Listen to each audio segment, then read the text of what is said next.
Good night, good night. Literally just walked away from the computer after Ed's stream. This is one of my paintings, by the way. I think I've shown this before. I'm sure I've definitely shown this before. But it's called Social Distance. But, you know, I know I'm not good when it comes to certain conversations, and the way you have those conversations I don't think is deep. I don't think is quick as some of our other brothers in the space, Ed, Grinch, BGS, Black Ram, you know, especially when, you know, you're put on the spot and saying stuff. But I was saying something at the end of Ed's video, and it inspired this this video here. And it was kind of generalized a little bit, but my whole thing was, you know, separate yourself, right? And this is not because I couldn't really get the words out, but I did want to expand on this. There needs to be a separation if you're going to continue and thrive, not just survive, but really thrive in this world, period, having some type of red pill knowledge, red pill awareness, and even if you want to go towards being black pill, which that's not something I look forward to, but I see it happening. And at the end of Ed's latest stream, I talked about, you know, you really need to separate yourself. As you make more money, you start to really see some things differently. Like, you know, I'm looking at 224 acres of land, and you know, things are accelerated. I'm doing things, you know, like I can do a 20% down payment on 490 grand. It's possible, you know, if I can handle all this stuff. I always have to put that caveat in there. But if I can handle this, I can actually make these investments within a year, 2 years. In some cases, I can pay off, you know, a home that's about $250K within about 2 years or so. And you really start to look at things a little bit differently. And money does really it exaggerates certain traits about yourself. You know, you do more tricking, online tricking in this case for me. Like, I just found myself, like, you know, I talked about this in one of my more recent videos in the past about a la carte tricking and, you know, tricking on OnlyFans. And then I find myself, if I see a chick, I'm like, oh, I want to see her OnlyFans. And I just don't care because it's like $10, right? And I don't renew, and it's not like I have these chicks on my budget or something like that, and it gets renewed. Like, I literally unsubscribe immediately. But then things like that, the negative things that can really get you into shitty situations, it exaggerates it. I think exacerbate is also another word for that. But it really focuses in on it. Then also good things, like want to do more investments. This weekend, I started looking around at land and properties and stuff, and then I went out to this plot of land. It's about 120 acres, and I think I talked about that in the last video too, or one of my recent videos. But no, I didn't. I talked about it in a group, anyways, or in an email thread. But you know, 120 acres, and like, you know, how you can actually take that, and you could almost be like with the timber that's on it. So look at this. It's the deal is 200 in Brantley County, Georgia. 224 acres at 490K. 20% down on 490K is about, I don't know what it is. I think it's like 98K or something like that, right? So you have to put 20% down. You go through like an agricultural credit union like Ag South Bank. And what and then on that 224 acres, there's about 140 acres of 16 to 17-year-old pine trees. Now, what I didn't know, because I talked to the realtor, is that with these pine trees, you can actually harvest the entire crop of 140 acres at, you know, at 15 years. And I'm thinking usually you're going to do a thinning, and then at 30 years, you're going to thin like a third of it. And then at 30 years, you clear cut the entire thing and replant. Right? So he started giving me the numbers in the breakdown. He's like, no, you can actually accelerate that and do it every 15 years. So if these pine trees, 140 acres, are at 16 and 17 years old, they're ready to harvest, right? So so essentially it's almost like having equity in the property, right? In the piece of dirt, so to speak. Because they don't say property like, you know, it's a home or anything like that. But you already have equity in the piece of dirt itself. Now, what he told me is that depending on the distance from the actual mill, the processing mill, you're gonna get more or less money, right? So the farther you are, less money you get.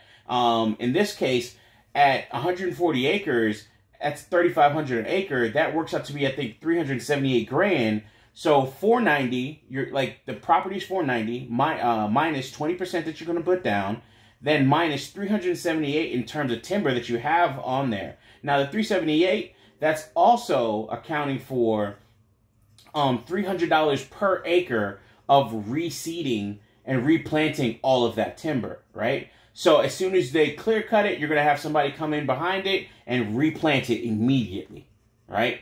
So maybe you have like a couple acres that you don't replant, and then you can build a homestead on that, something like that, right? And then you could just, now you got that growing investment around you or something like that, right? So, and then what the bank does, because they own essentially they own the timber rights, because you don't own the property until you pay it off, they're going to say, hey, listen, you got to take all that money that you made, the proceeds of the profits, you're going to have to take all that money that you made, minus whatever your replanting is, and put it towards the note. So after everything's said and done, you know, replanting fees, and then, you know, that 378 takes out that replanting fee. So, or that's minus the replanting. So you're looking at about you're looking at $14K that you owe on that note.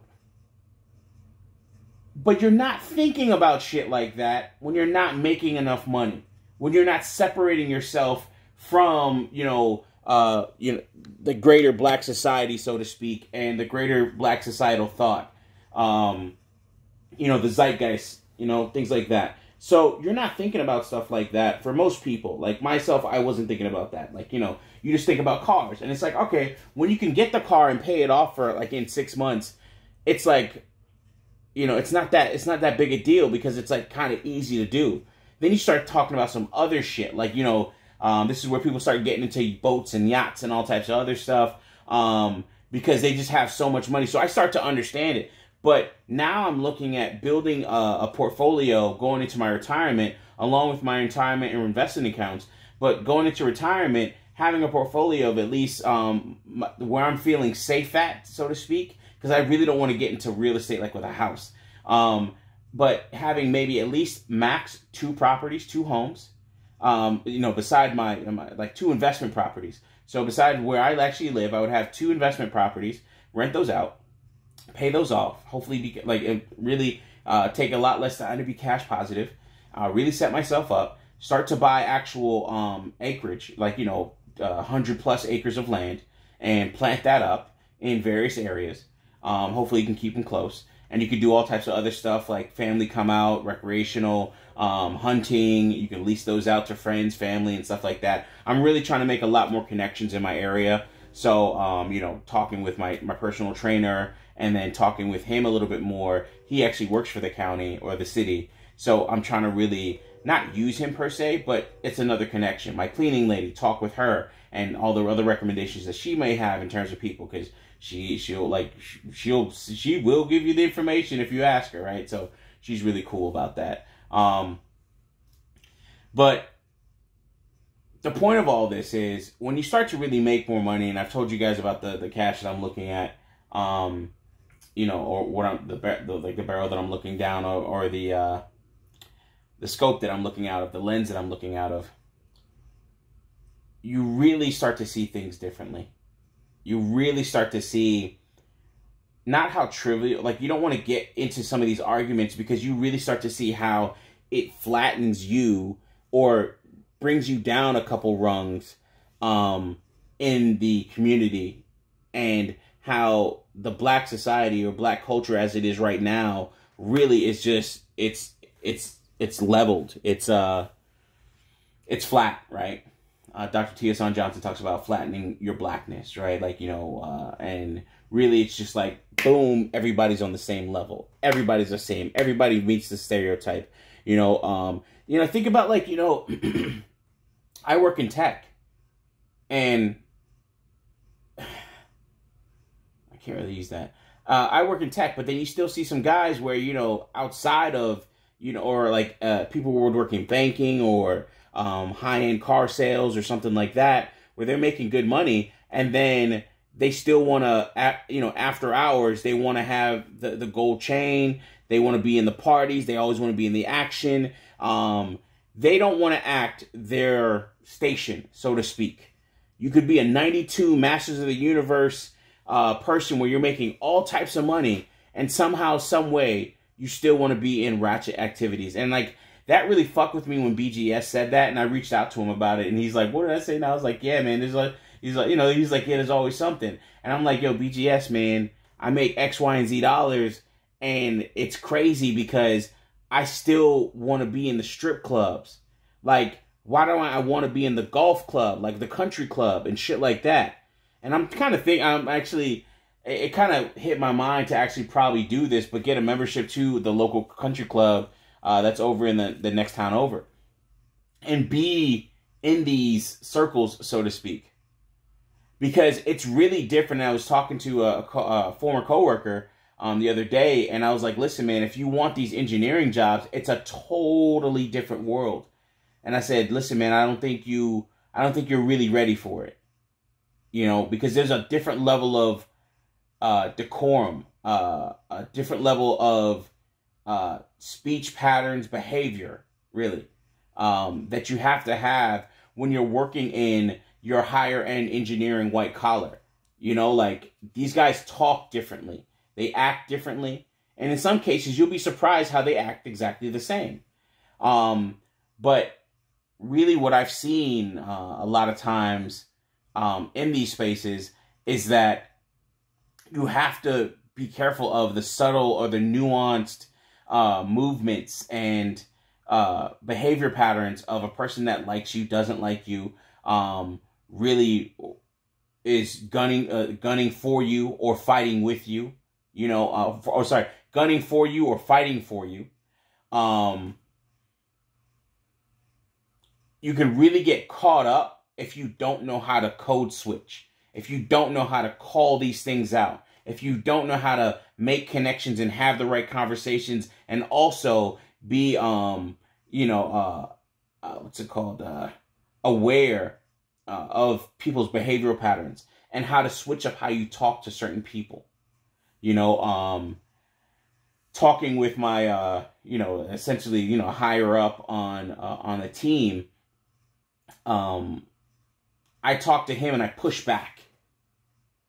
And then you find out from somebody else, I had a conversation today, and he's like, he actually likes when people push back like that. And I'm like, and I thought to myself, and I was like, whoa, because it's like, you just, like, it was just so subconscious. Like, it was in my subconscious to think like, hey, I'm going to push back on what this guy is saying because it's not right. It's not like, he doesn't know the language that that I write in. So you can't say these things and expect it to be the same. Like, JavaScript is not the same as C and C#. It's just not. Like, the paradigm, the mindset, and everything is just not the same. Like, how you do comments, multi-line comments, how do you do function headers and all types of other stuff. It is not the same. It is not the same. And one guy was telling me, he's like, yeah, in C#, what we try to do is actually have functions no longer than 5 lines. And I'm like, bro, hell no. I mean, just some JSON object definitions would be 5 lines right there. I'm like, no, bro. In JavaScript, we might have functions that are 20, 30. I've made functions that are like 100 lines, and that's just actually disgusting. That's a little bit too much. That you refactor that and abstract a lot of that stuff away, and then you just do main function calls. Like, you just have a whole bunch of supporting functions, and then you call them like it's just a list. Like, do this, this, this, this, and this, and then those functions, and then you call those functions. And they're just like, other functions or helper functions outside of that main function, so to speak.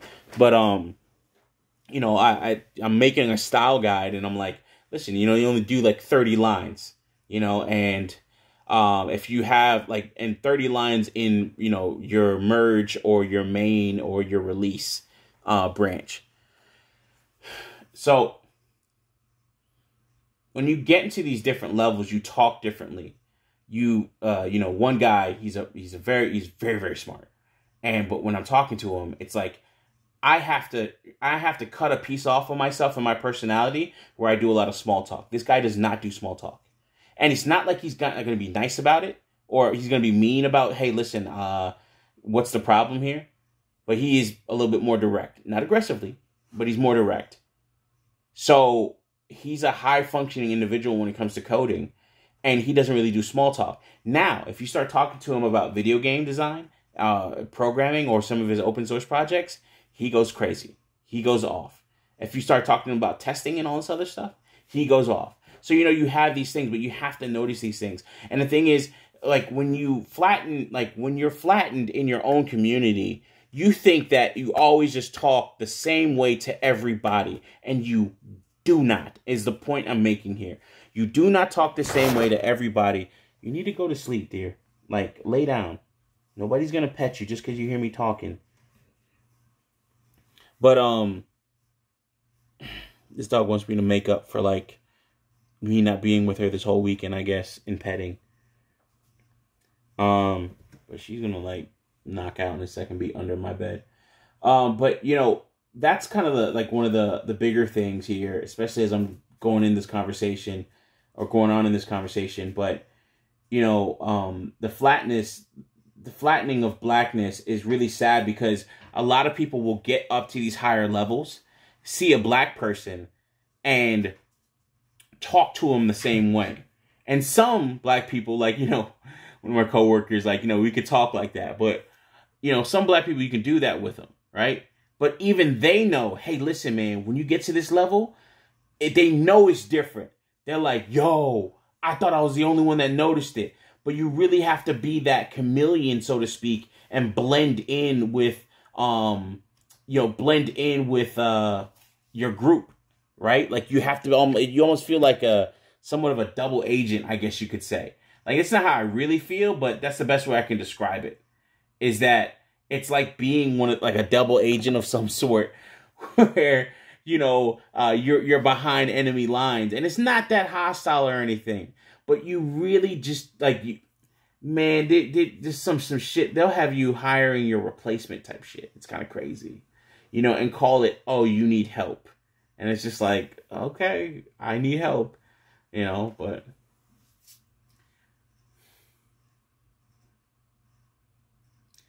We as black people in society, actually no.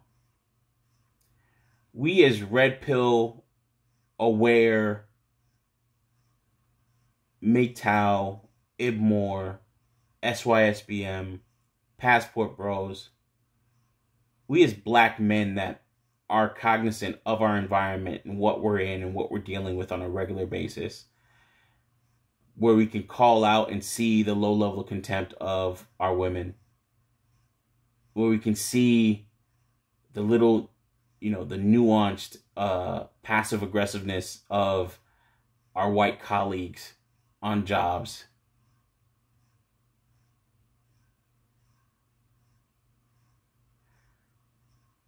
We really have to understand our own position more than others understand our own position.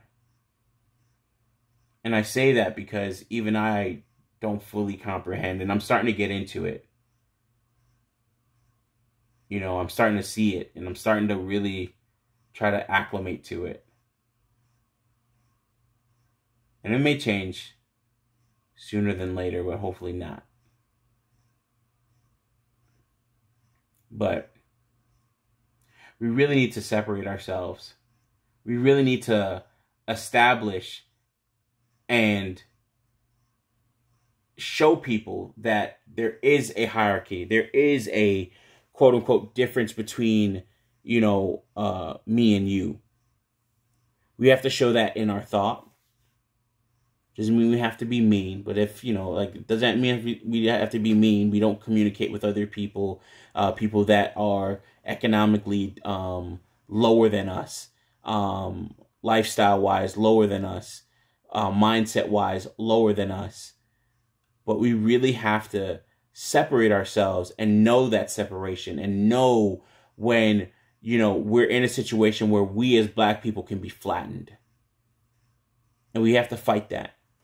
We have to establish the hierarchy, and we have to also look at, and this is not to be elitist, but if it means that we have to be that, then so be it. But separation is going to happen. If you ever watch, or if you ever listen to Ayn Rand's when Atlas Shrugged,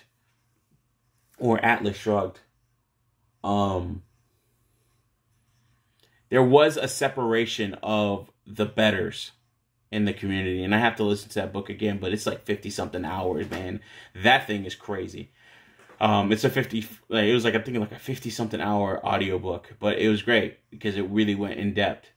And it was actually like really, it was like really big on like the sexual liberation of the main female character, in that book. Like she like was with like 3 different dudes in that book. Like she was really getting passed around, and it was crazy because all the men were like around one another, and it was kind of it was really wild. It was really wild.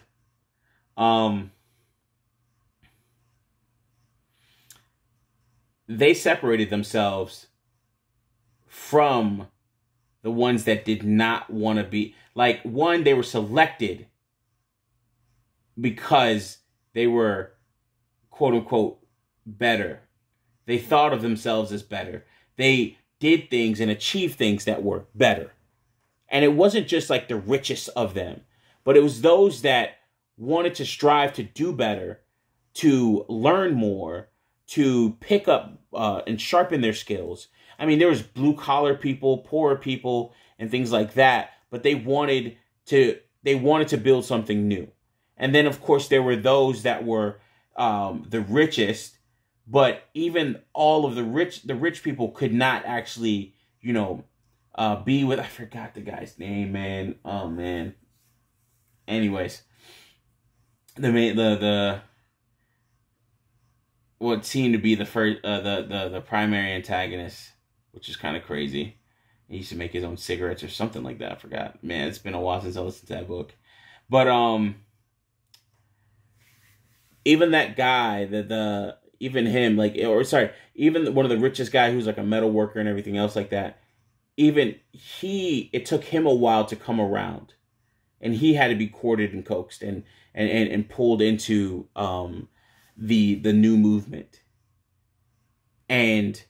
But that doesn't mean all rich people, because what was really important was the mindset of these people, not their riches, the materialistic things, their assets, or anything else like that, but their mindset that they wanted to be better, they wanted to do more, they wanted to actually improve the world, but they didn't want people to be lazy either. You had to work, you had to be a part of something, or you had to be a part of something, you had to want to be a part of something greater. And I think that's what we have to do. And I'm sorry for going down that rabbit hole there, but that's something that we have to do, is we have to want to be a part of something greater. And if we don't want to be a part of something greater, you will be left behind. And being a part of something greater isn't always just, you know, getting in a new fly car or anything else like that.